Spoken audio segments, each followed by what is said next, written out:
Good afternoon, folks. This is Robert Chappell, Executive Editor of Madison365 with your daily update for Monday, May 10th. It is Monday. That means it's Metcalfe's Monday.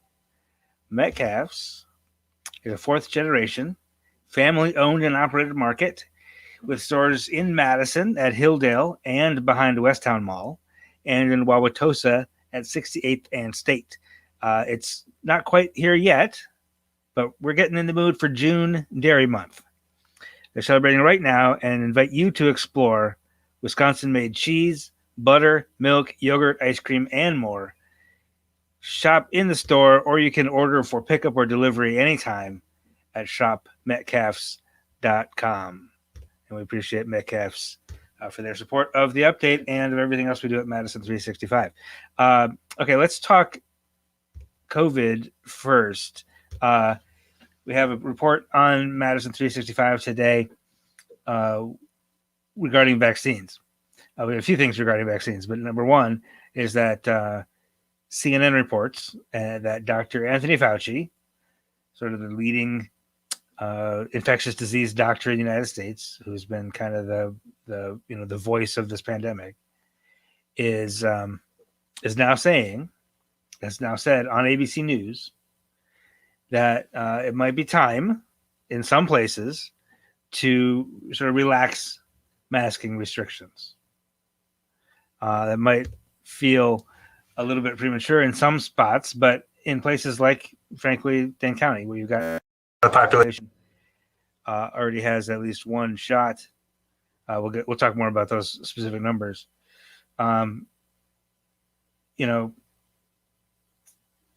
risk just goes down. When lots of people are vaccinated, even the Pfizer and Moderna shots that require 2 shots, the first one does give you some immunity. It's not full immunity, and you can't be fully sort of participating in gatherings indoors until you've had 2 weeks past your 2 shots. But Dr. Fauci's,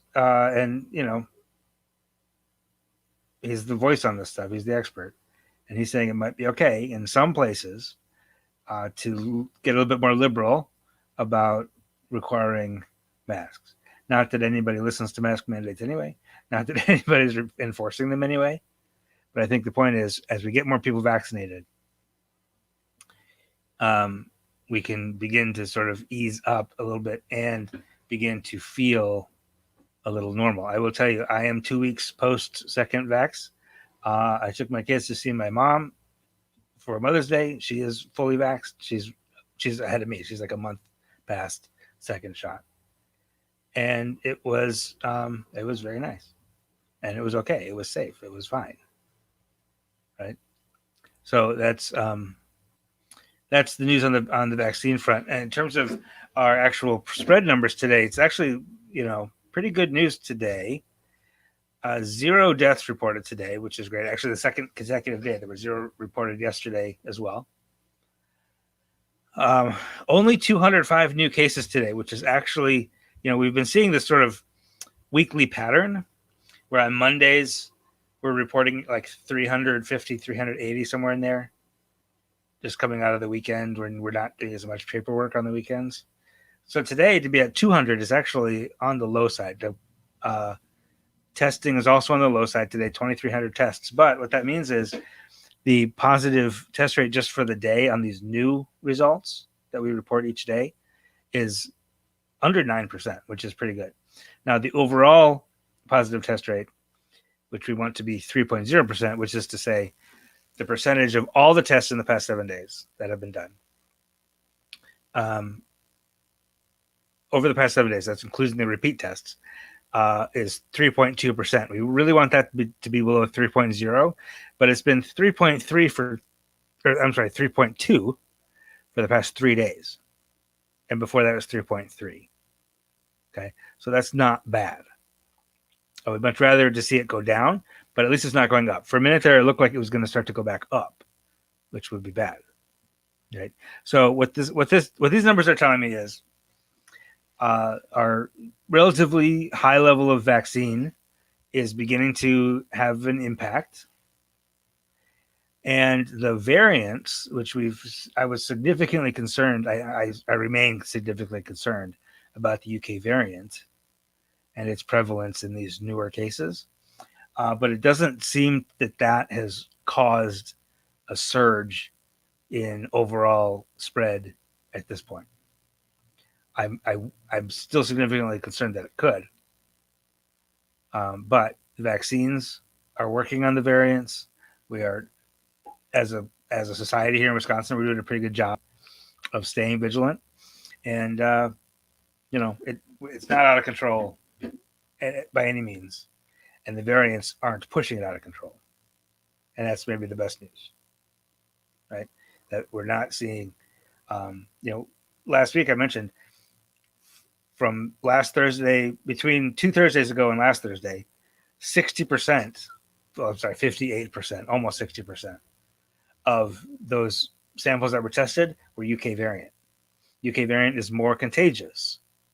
That's why I was really concerned that we might start to see among the unvaccinated population a bit of a spike or a bit of a surge just because of that higher level of contagiousness, virulence. But that hasn't happened. So, I'm always a hope for the best, prepare for the worst kind of person. I try not to scare you. I try not to panic you. I don't do the scary news to get more clicks thing. But I want to be honest that, like, when I see variants begin to surge like that, I worry that will lead to an overall surge, and it hasn't yet. So that's the good news. But let's talk a little bit more about vaccines, because again, it's Monday. We don't get a lot of vaccine data. We know a lot of vaccines get done on the weekends, but they just don't get reported until later. But today our 7-day average of vaccines given actually is continuing to fall. It's about 27,500 per day for the past 7 days. That was, 63,000 at one point, 64,000 on April 11th. So about a month ago, it was 64,000 a day. Today it's 27,000 a day. And it's not because we're running out of people to vaccinate. It's because we're running out of people who are able to get vaccinated or who are willing to get vaccinated. I think there's a lot of complacency in that. A lot of, there are significant barriers for a lot of people. Transportation barriers, language barriers, job-related barriers. Because you gotta take a part of a day off of work, and not everybody can do that all the time. You gotta get somebody to watch your kids. There's a lot of stuff that a lot of people have trouble with. But there's a lot of us who, where it's an inconvenience to get vaccinated. You got to make 2 appointments. You got to go to 2 appointments. You might be feeling a little sick the next day. And a lot of people it's the same thing as the masking. It's just doesn't seem real enough. It's like, yeah, I know, I'll get it. I know I'm supposed to, I'll get it. I'll get around to it. And then we kind of never do. So if that's you, take this as my urging to get it done. Right? It's not that bad. The first shot I got, I was tired the next day. The second shot I got, I was tired and achy the next day. But it wasn't bad. I took it as an excuse to kind of take a day off and watch soccer. But I could have gone to work the next day. It wasn't that bad. And I'm hearing from more and more people. Our Madison365 video producer guy got his on Saturday and had virtually no side effects. He was fine. So it's not that bad to get it done. Just get it done. That's your contribution. It's not just for you, right? Don't do that thing where you're like, I'll wait my turn. Other people need it more than I do. No, we all need for you to get it. It's not just for you. We need to get to 80% fully vaccinated before we achieve that herd immunity that we keep talking about. And every one person that gets it is a tiny fraction of a percent toward that goal. It's like voting, Your one vote matters. Your one vaccine matters. Okay? So get it done. It's free. Congratulations, Elizabeth's son. Scheduled for my son's vaccine today. That's awesome. Also, keep in mind, kids 12 to 15 will very likely be approved for vaccine this week, which is a whole other population that we can get done. It remains to be seen whether schools will require it, or maybe schools will incentivize it by saying if you're vaccinated, you don't have to wear a mask in school. I think there's a lot of 12 and 13-year-olds who would 100% get vaccinated to get that mask off, right? So that's another whole, big group of people who could get it. And then they're talking like younger kids, age 2 to 12, could get vaccinated like by September or so. So that'll help. If all of us who've gotten vaccinated then also take our kids to get vaccinated, that'll get us closer to herd immunity as well. In the meantime, no excuses. Let's do it. Let's get it done. If there are significant barriers, we have a whole bevy of nonprofit organizations, local government agencies working really hard to get vaccine into places and into neighborhoods and into communities where there are actual barriers, significant barriers. And we are actually, Madison365 is actually in on that. You'll see some of that this week. We're going to host a town hall.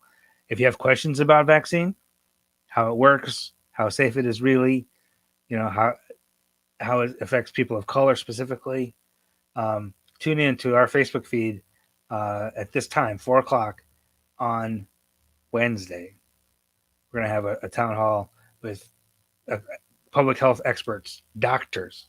Like you can get free doctor medical advice if you come on our Facebook live feed at 4:00 on Wednesday, and that is we're doing that in cooperation with the Boys and Girls Club of Dane County. I'm actually really excited to sit in on that. All right, that's the coronavirus news for today. We got word from a couple sponsors, so stick with us, and we'll have a little bit of local sports news, and we'll have some professional soccer highlights as well. Stick with us. Don't go away. We will be right back. Here in the Midwest, community is important. Having a healthcare system that's looking out for us, that's actively addressing the racial disparities in healthcare is important. When we can get good quality care, we can do more. We can achieve more. We can be the kind of community we want to be, and that's really important. UW Health. Remarkable medicine. Remarkable care.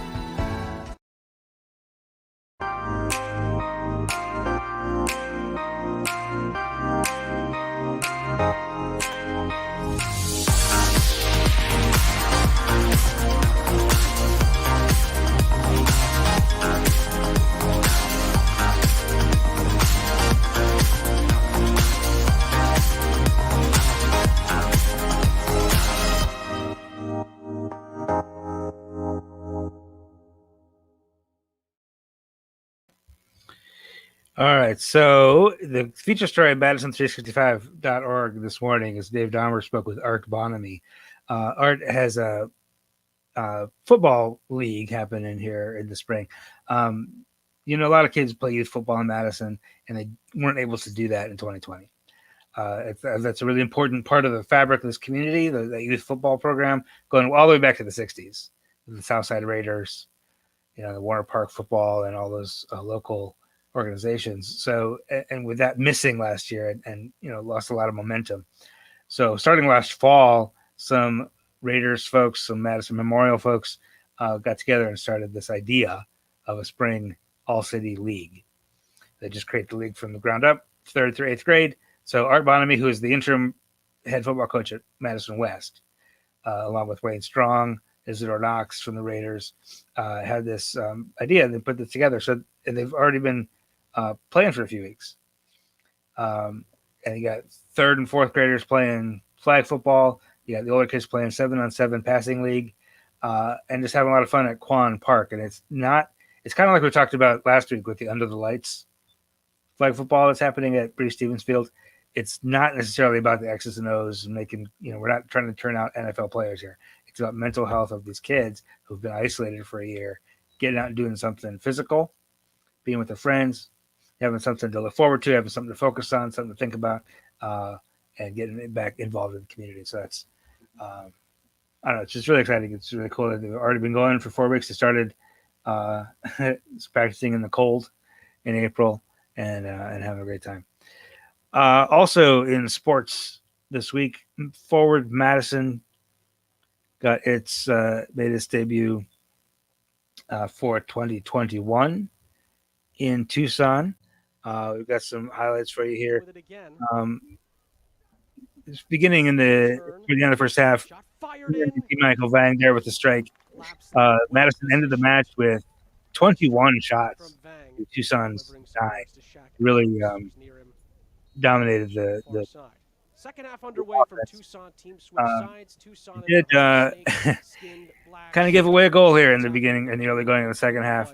In the 51st minute, goalkeeper Phil Breno kind of got in a hurry and needed to get rid of it real quick. And Gustavo Fernandez, center back, wasn't looking, and Derry Korf made him pay. And Tucson, the home side, goes up 1-0 in the 51st minute. But as we'll see, forward Madison was able to respond. We'll take one more look at that at that defensive lapse, to say the least.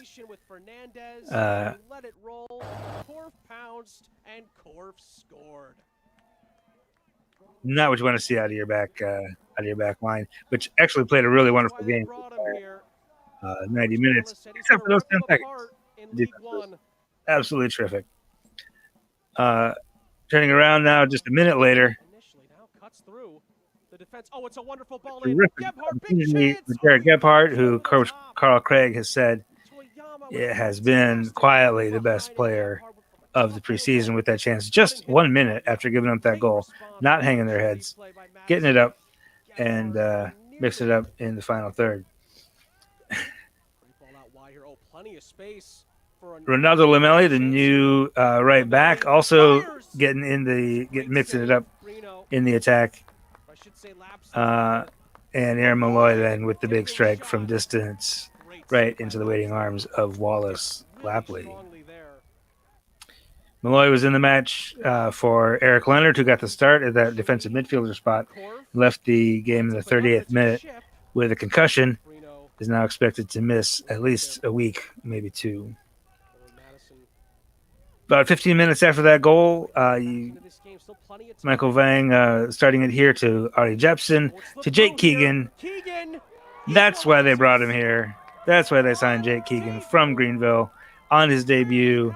It was just about his first touch of the match, too. Slots it home, gets the equalizer, and that's how things finished in Tucson. Forward Madison returns home to Breese Stevens Field for the first time in almost 600 days. Saturday night against North Carolina FC, who lost in their League One debut to Greenville over the weekend 2-1. All right, that's all I have for you today. If you're still here, obviously you value the news and you understand that the news is free. It'll always be free from Madison365. We don't think only people who can afford it should be informed. We think everybody should be fully informed so that they can make the right decisions for their families and their community. So if you could, though, subscribe to Madison365, would you? Would you subscribe for $5 a month, $10 a month? If so, make a donation. Make it voluntary. Madison365.org/donate. Anything you give us is tax deductible. We are a 501c3 nonprofit, and anything you give us goes straight back into the reporting, creating more stories, more news for you at Madison365.org. Hope you have a wonderful evening. Hope you go ahead and get that shot scheduled. Enjoy your evening. We'll talk to you tomorrow. This is 365 Media.